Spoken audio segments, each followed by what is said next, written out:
In this lecture, we will discuss about the Carnot theorem, and we are discussing this lecture from the textbook of Garg, Ghosh and Bansal.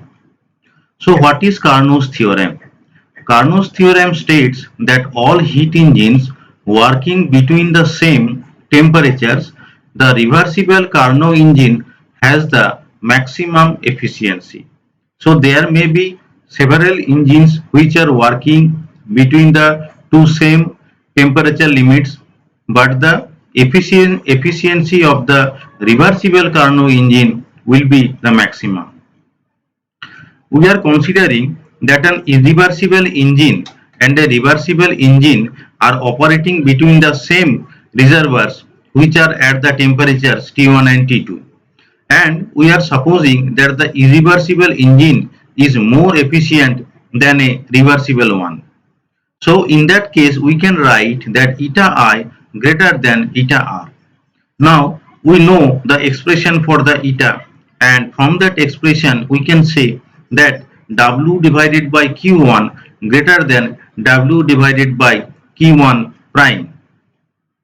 Here Q1 prime is the heat extracted from the hot reservoir, and Q1 is the same, that is in case of irreversible one, and Q1 prime is for the reversible one, Q1 is for the irreversible. So the work done W will be Q1 minus Q2, that is equal to Q1 prime minus Q2 prime. Now from this inequality we can say that Q1 prime greater than Q1, that is from this inequality. Now the point is that we are coupling those two engines and regard the system of combined engines to be a single device. So let us see the figure. So these are the hot reservoirs and cold reservoirs respectively. Upper one is the hot reservoir and lower one is the cold reservoir. This one is the reversible engine, this one is the irreversible engine, and they are working between the same temperature limits, that is between they are working between the temperatures T1 and temperature T2, and we have assumed that the irreversible engine is more efficient than a reversible engine, that is eta I greater than eta R.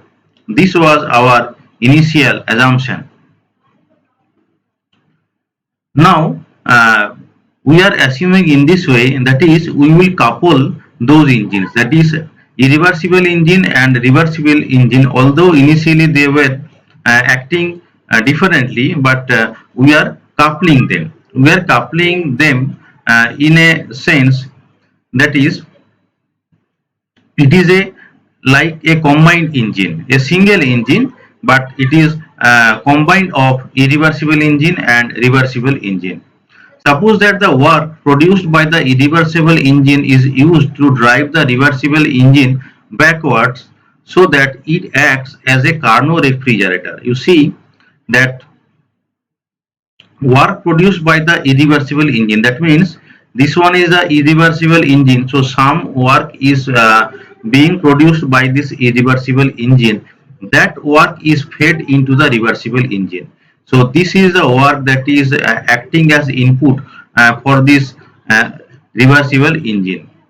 So this reversible engine is acting as a refrigerator, because we know the principle of refrigerator. It extracts heat from the cold reservoir, and there is some work input inside the engine, and ultimately that engine delivers some heat into the hot reservoir. This is the principle of the refrigerator. So the point is that if we think that what is the overall effect of the combined engine, the overall effect of the combined engine is to transfer a net amount of heat from the cold reservoir to the hot reservoir. So what is the net amount of heat. We can calculate the net amount of heat in this way. Like you see that from the hot reservoir, Q1 heat is taken, and here Q1 prime heat is being deposited in the hot reservoir. So ultimate deposition is Q1 minus Q1 prime. Or we may think in this way also, that is from the sense of cold reservoir, you see that here Q2 heat is being deposited. So what is the value of Q2? Q2 is Q1 minus W, and Q2 prime is again taken out from the cold reservoir. So what is the value of Q2 prime? That is Q1 prime minus W. So what is the difference between them? That is Q1 minus W minus of Q1 prime minus W. So that amount of heat, this amount of heat is being taken from the cold reservoir and being deposited to the hot reservoir. But the point is that when we are assuming that the irreversible engine and reversible engine are acting as a combined engine, then this concept is invalid. That is, irreversible engine is delivering some work input to the reversible engine, because we are assuming that those engines are working in a combined way. That is, they are a single engine, and that single engine is taking the amount of heat Q1 minus Q1 prime from the cold reservoir, and that amount of heat is being deposited to the hot reservoir, but there is no work input. That is, combined engine acts as a self-acting device which requires no external input, because from the external viewpoint we are not delivering any work inside the engine, because that is a combined engine. They are no more separate engine.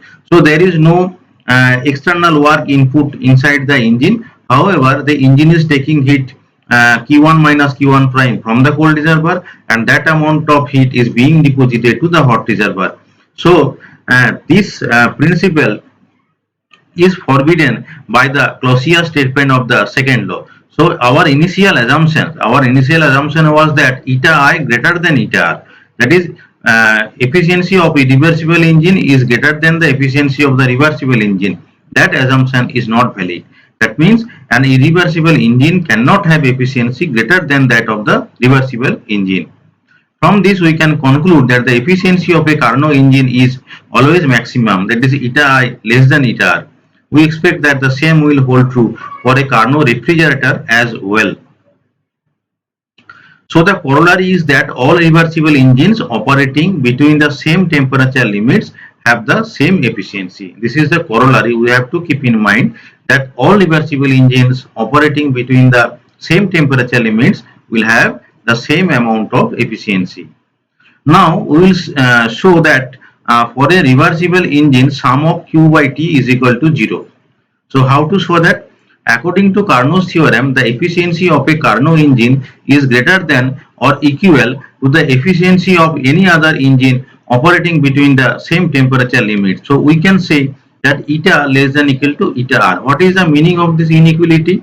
Here the equality sign holds for a reversible cycle, whereas the inequality sign holds for an irreversible cycle, because we know the efficiency of the reversible cycle, reversible engine is the maximum, and for irreversible process eta I, that will be less than eta R. So we can write those concepts in a single equality form, that is eta less than equal to eta R, equal to sign will be hold for a reversible cycle, and inequality sign holds for an irreversible cycle.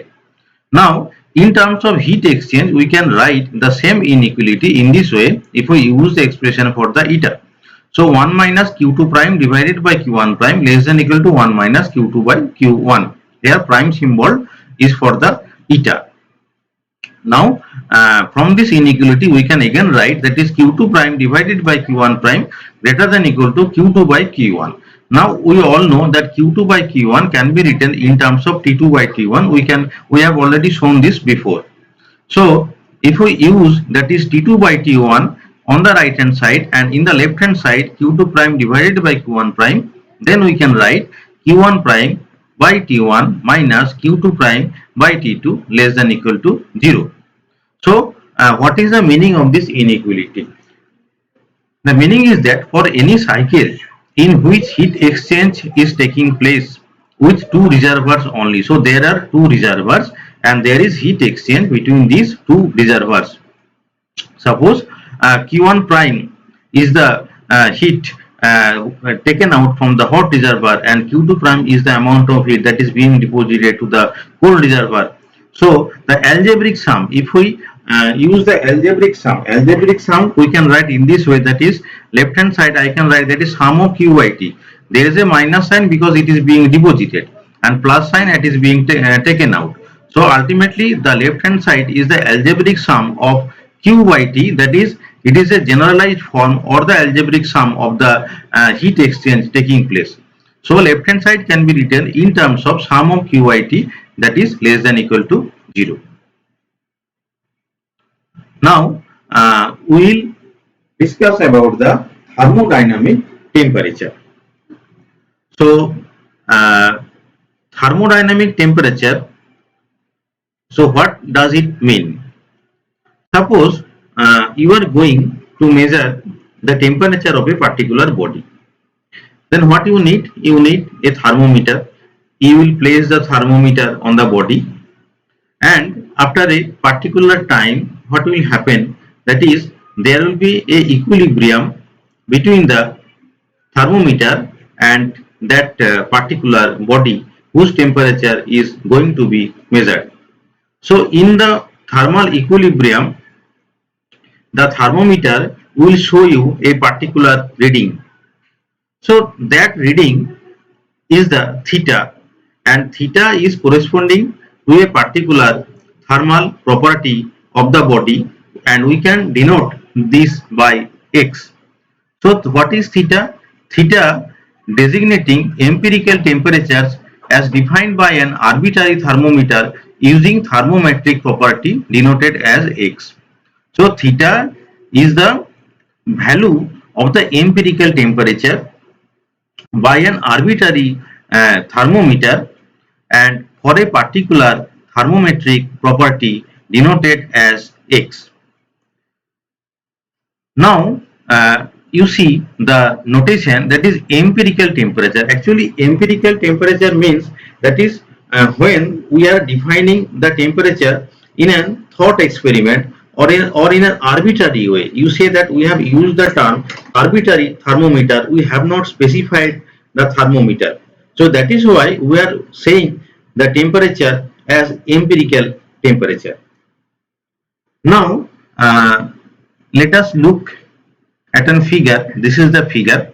You see that there is a hot reservoir at the temperature theta 1 and there is a cold reservoir at the temperature theta 2, and between the hot reservoir and the cold reservoir there is another part whose temperature is theta 2.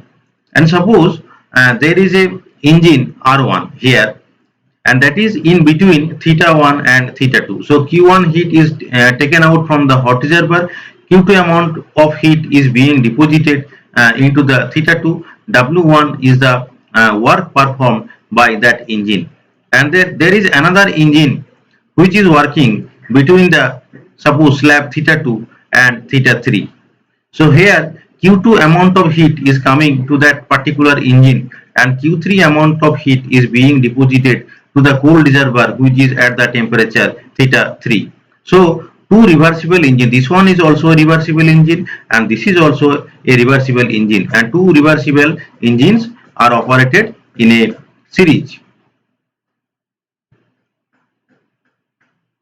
So in cycle C1, Q1 is absorbed at temperature theta 1 and Q2 heat is rejected at the temperature theta 2. We know the efficiency of a reversible Carnot engine is a unique function of two temperatures within which it operates. We have already derived that eta is equal to 1 minus T2 by T1. That means eta is a function of two temperatures between which the engine operates. So we can write eta that is equal to 1 minus Q1 by Q2. We are writing in this way, that is phi of theta 1 comma theta 2. Here theta 1 and theta 2 are the empirical temperatures denoting the hot reservoir and the cold reservoir respectively. So we can write Q1 by Q2 is equal to f of theta 1 comma theta 2. So whether it is phi or f, they are the universal functions of theta 1 and theta 2. Let another Carnot engine that is operating between theta 2 and theta 3, that is the lower engine one, that is for this one. So for this one which is working between theta 2 and theta 3 and such that theta 1 greater than theta 2 greater than theta 3. Suppose that the working substance absorbs heat Q2 at theta 2 and rejects heat Q3 at theta 3. That is, the working substance of this engine is absorbing heat Q2 and it is depositing an amount of heat Q3 to the low temperature reservoirs theta 3. So considering this lower engine, we can write that is Q2 by Q3, that is equal to F of theta 2 comma theta 3, just like the previous engine. Now look at the equations 6.18 and 6.19. So they can be expressed as a function of the empirical temperatures. Now let us couple two heat engines together. So we are no more considering that two engines are operating in series. Rather, there is a single engine. There is a single engine between the temperature limits theta 1 and theta 3. So these two engines are coupled and they are working between the temperature limits theta 1 and theta 3. And no heat is exchanged by the reservoir at theta 2. There was a reservoir in the middle of them at the temperature theta 2 and we are assuming that no heat is exchanged by the reservoir theta 2. It means essentially we have a single Carnot engine operating between the temperature theta 1 and theta 3. So we can write Q1 by Q3, that is equal to F of theta 1 comma theta 3, just like we have demonstrated the relation of the Carnot engines by the equation 6.18 and 6.19. Similarly, we can write that is Q1 by Q3, that is equal to function of theta 1 comma theta 3. And if we consider all the three relations, that is 6.18, 6.19 and the new one, that is 6.20. So combining these three equations, we can write Q1 by Q3, that is equal to Q1 by Q2 into Q2 by Q3. And it readily follows by looking at the right hand side of those equations, that is we can write F of theta 1 comma theta 3, that is equal to F of theta 1 comma theta 2 into F of theta 2 comma theta 3. Now look at this equation very carefully. If we look at the left hand side, you see that the left hand side is independent of theta 2.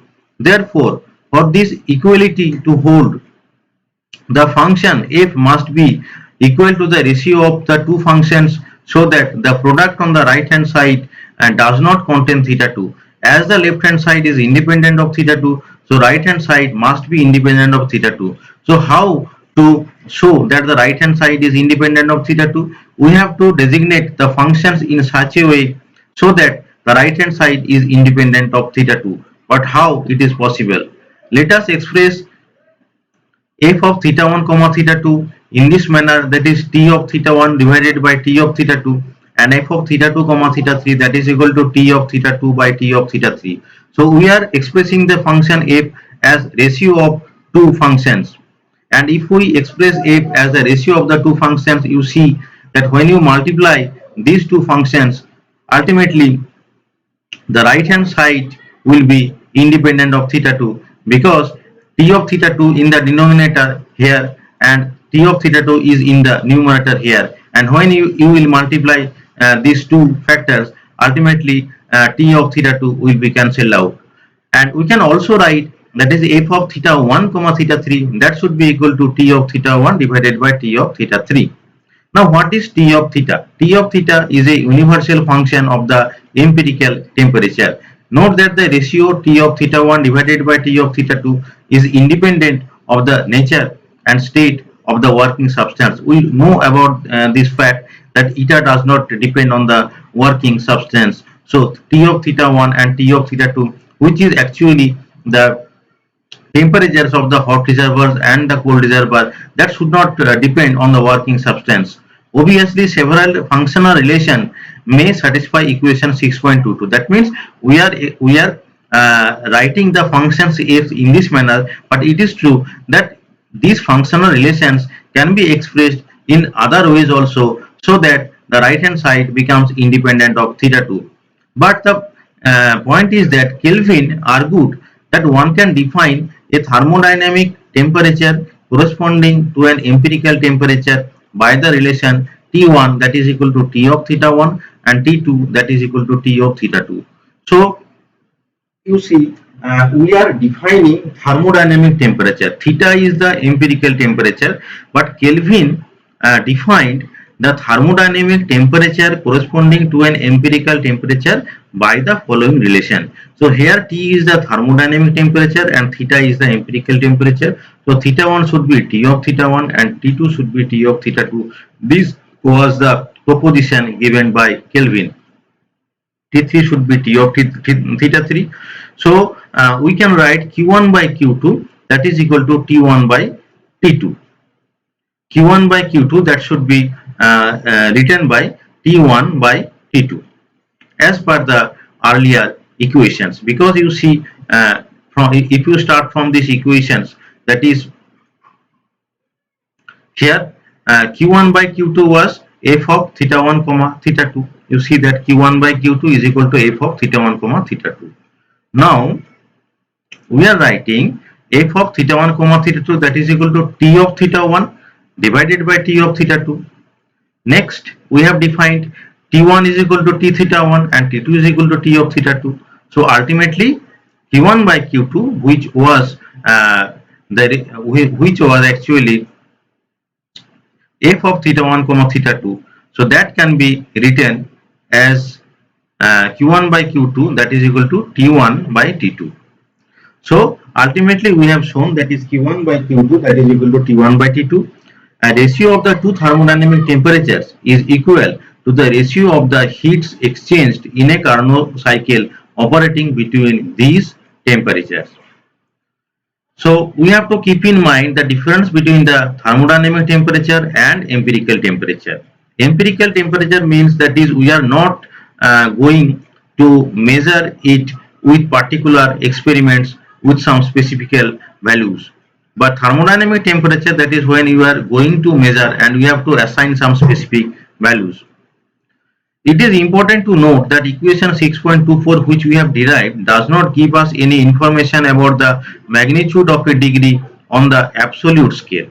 To this end, let us perform a thought experiment wherein we operate a Carnot engine by keeping the cold reservoir at the triple point of water, that is T2 is equal to almost 273 Kelvin. So we are performing a thought experiment where the value of T2 is 273 Kelvin and hot reservoir is at temperature T. Now, so from this relation,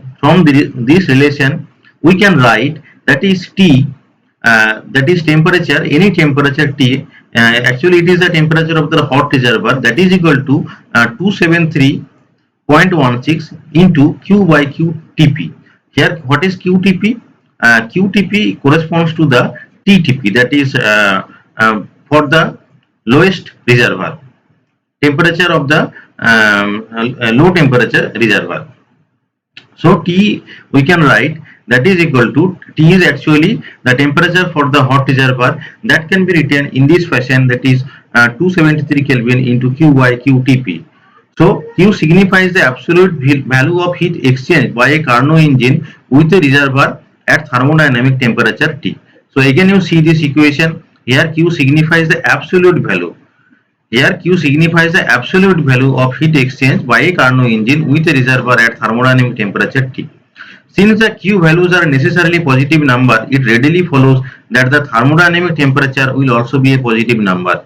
Further, since Q2 is directly proportional to thermodynamic temperature T2, the zero of the scale is that temperature at which no heat is exchanged, that is Q2 is equal to 0.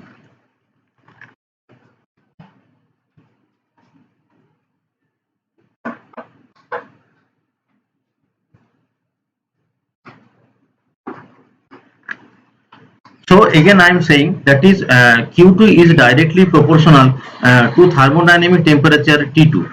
Here Q2 is directly proportional to thermodynamic temperature T2. The zero of the scale is the temperature at which no heat is exchanged. That is, Q2 must be zero when there will be no heat exchange. So we have to keep in mind, because we will use this fact later. So again I am saying that is Q2 is directly proportional to the thermodynamic temperature T2. You see this relation. From this relation we can say this fact, that is Q2 is directly proportional to the T2. And what will be the zero of the scale? The zero of the scale is that temperature at which no heat is exchanged. That is when Q2 equal to 0. If you see the figure carefully, you see it again. Suppose Q2 is equal to 0. Q2 is equal to 0 means, so no heat is coming to that reversible engine, and in this lab also there is no heat exchange. So Q2, when Q2 is equal to 0, there will be no heat exchange. Now the point is that let us assume that in the thought experiment we are choosing Q as the heat exchanged at the boiling point of water. Then we can write Q steam divided by QTP. QTP is the heat corresponding to the low temperature reservoir. So Q steam by QTP, that is equal to theta steam by 273. That is equal to again T steam by 273, because Q1 by Q2, that is proportional to T1 by T2, that is proportional to theta 1 by theta 2. So from this relation we can say that theta steam, that is equal to T steam. And if we divide the interval between theta steam and 273 Kelvin into 100 equal parts, we obtain the size of the 1 degree on absolute scale to be equal to that on the Celsius scale. Now we will discuss about the fact about unattainability of absolute zero. In the previous paragraph, I said that Q2 is directly proportional to the T2, and also described the fact that there will be no heat exchange when Q2 is equal to 0. So from those concepts, we see that Q2 is directly proportional to T2, and so if T2 tends to 0, Q2 tends to 0, that is no heat will be exchanged with the cold reservoir. Now the point is that if Q2 tends to 0 or T2 tends to 0, then what will be the value of eta? And we can say from the mathematical expression of eta that eta is equal to 1 when T2 tends to 0 or Q2 tends to 0. Now what is the meaning of eta is equal to 1? The meaning of eta is equal to 1 is that complete conversion of heat is possible, complete conversion of heat into work is possible.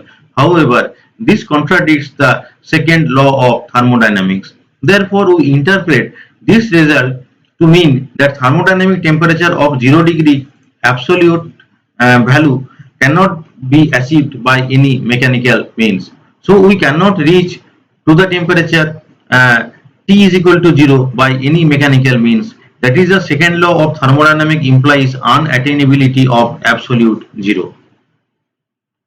Now we will discuss the fact about irreversibility and unavailable energy.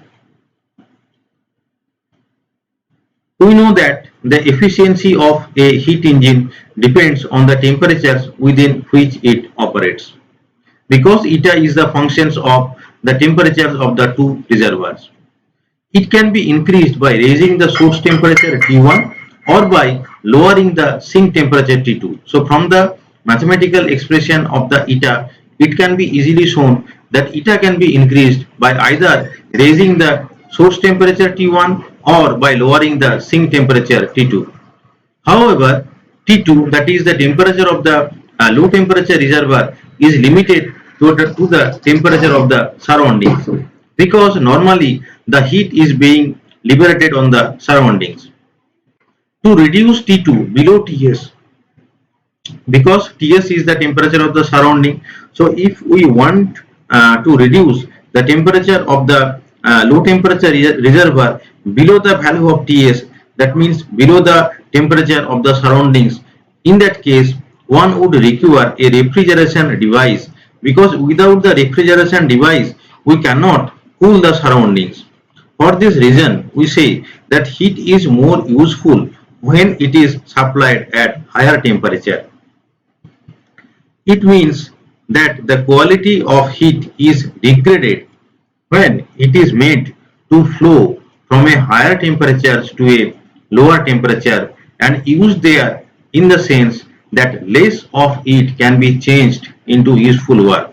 I am repeating that this sentence again, that it means that the quality of heat is degraded when it is made to flow from a higher temperature to a lower temperature and used there in the sense that less of it can be neglected into useful work.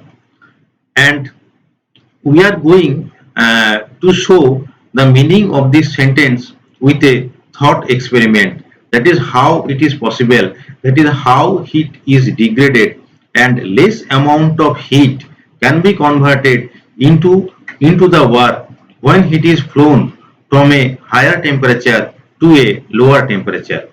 So to illustrate this, let us consider heat conduction along a bar having a temperature gradient. Note that it is an irreversible process. We all know about that. Now suppose Q amount of heat is conducted from T1 to T2. Suppose that T1 is at high temperature, that is T1 is the high temperature part of a conducting bar, and T2, that is the temperature corresponding to the low temperature, and heat is flowing from a high temperature part to a low temperature part, that is from the temperature T1 to the temperature T2.